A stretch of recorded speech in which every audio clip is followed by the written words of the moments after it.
Wa-Kyendo here, tackling a question in economics.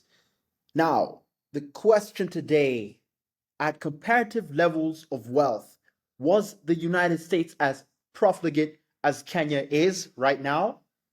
Well, the answer is no. And let's find out why.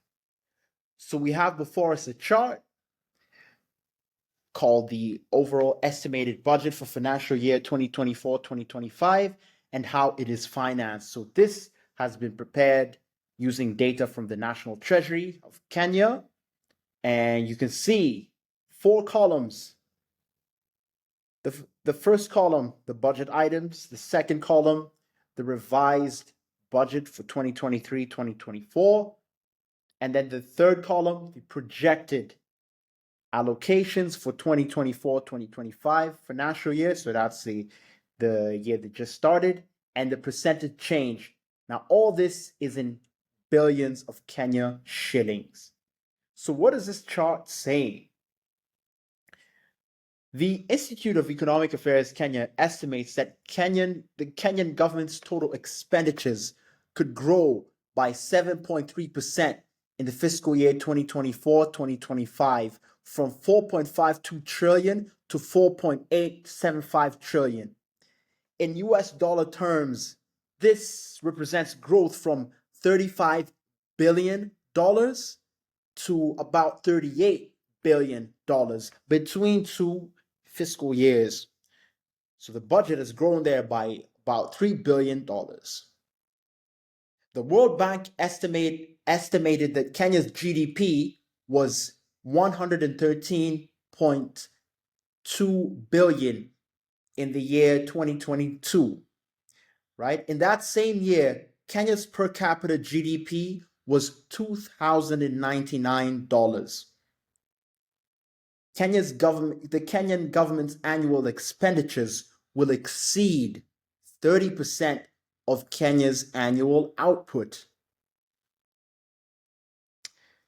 The World Bank estimates that in the year 1960, United States per capita GDP was about 3,007 US dollars. The International Monetary Fund itself estimates that in that year, US government outlays to GDP was about 28%.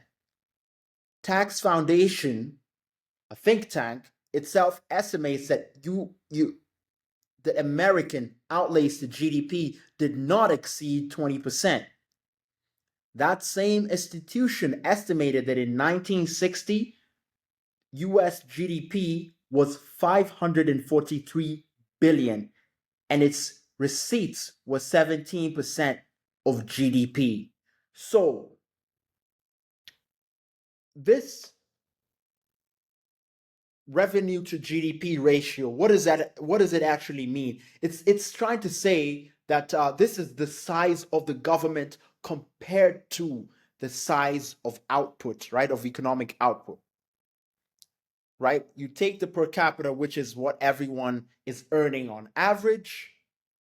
You compare that to what Kenyans, so these are Americans on the one hand, you take what Kenyans are earning per capita on the other hand, you try to find a period of time when Americans and Kenyans on average were earning the same per capita income, and then you compare, and then you take that period, the period during which both sides were earning the same, and you compare it to you now take that period and ask yourself, okay, what was the total GDP? And then what was the size of the government compared to GDP?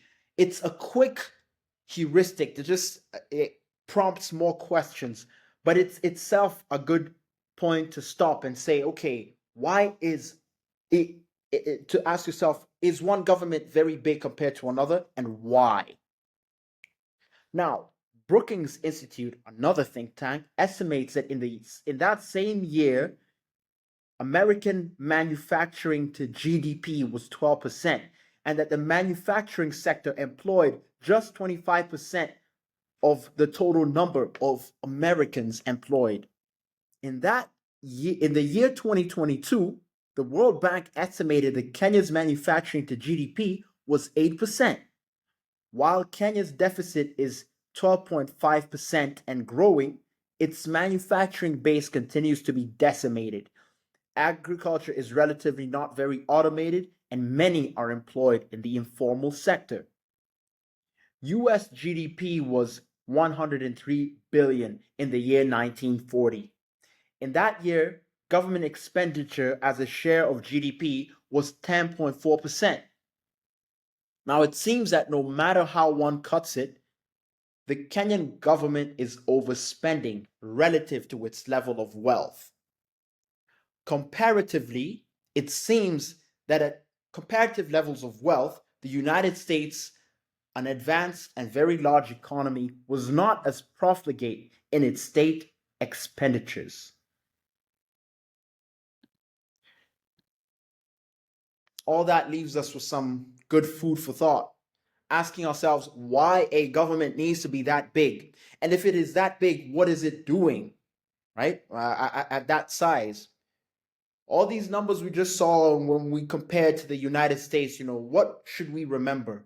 Well, one thing that I can personally see in my mind is that in that year, when we go back to 1960, what had just happened? The U.S. government had expanded in order to wage war in Europe, right? That's World War II, to participate in that war. So that could have contributed to the growth of its government. Another thing is